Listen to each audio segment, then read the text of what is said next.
अस्सलाम वालेकुम। All about clinical psychology में मैं आप सबको खुशामदीद कहती हूँ। आज का हमारा टॉपिक है short questions and answers of developmental psychology, जो कि मैंने BZU MSc साइकोलॉजी BZU की तरफ से जो एग्ज़ाम्स होते हैं उनके पेपर्स सॉल्व किए हैं। तो चलिए स्टार्ट करते हैं क्वेश्चन नंबर 1 से। Cross sectional and longitudinal method of research. ये बहुत इंपॉर्टेंट क्वेश्चन है, बार बार रिपीट हुआ है, तो प्लीज़ इसको अच्छी तरह से कीजिएगा।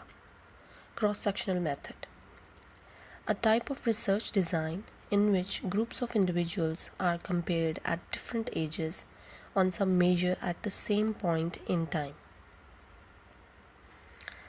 नंबर 2 पे है longitudinal method, a research design in which the same group of individuals is repeatedly tested over a period of time. Observe one group at different times. Okay, question number 2 है what is meant by mnemonics. बहुत important question है ये भी, और चलिए देखते हैं इसमें क्या है। Mnemonics are a trick to help us remember or learn something. For example, to learn the colors of the rainbow, all you have to remember is the man named Roy G. Bin or BN. All the letters. Number 2 पे है, a mnemonic is a pattern that can be used as an aid for memorizing information. Most often, this pattern consists of letters or words. Question number 3 पे है, difference between anorexia nervosa and bulimia nervosa.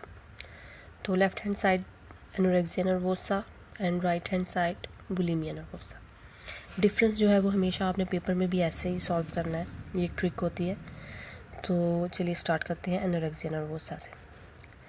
Those who suffer from anorexia nervosa restrict their caloric intake for long periods of time and deliberately starve themselves. Weight loss is achieved by avoiding food, frenzied exercise, vomiting, laxatives, and other means. An intense fear of becoming obese as well as a distorted body image are other characteristics.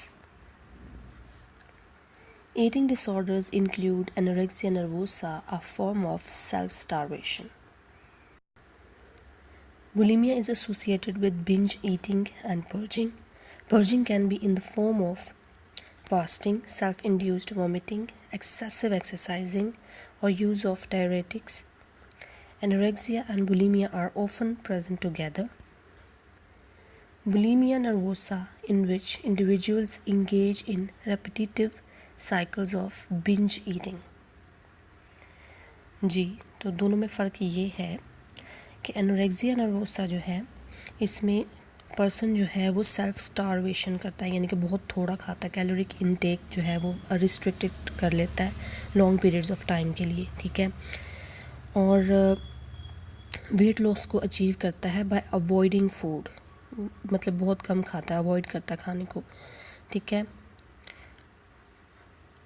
और इसमें intense fair होता है, बहुत ज़्यादा खौफ होता है person को कि वो मोटा हो जाएगा, हालांकि वो अंडर वेट होता है, मोटा नहीं होता इतना, ठीक है। उसको बहुत ज़्यादा फियर होता है कि वो मोटा हो जाएगा, ठीक है।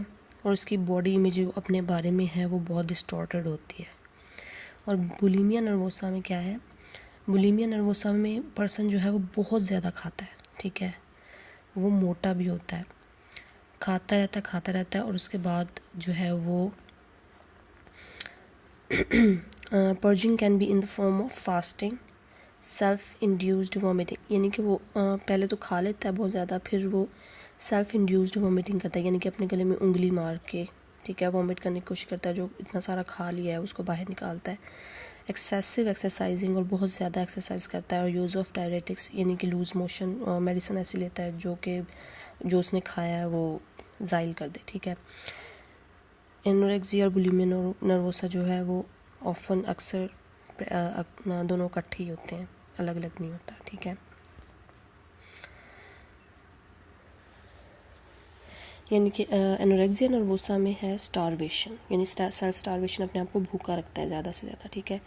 और bulimia nervosa in which individuals engage in repetitive cycles of binge eating, यानी कि इसमें रिपीटेटिवली जो है वो खाता रहता है। और सेल्फ स्टारवेशन मतलब सेल्फ स्टारवेशन इसमें नहीं है, इसमें है कि वो सेल्फ इंड्यूस्ड वोमिटिंग करता है, यानी कि और डायरेटिक्स यूज़ करता है, मेडिसिन। ओके, यही फ़र्क है।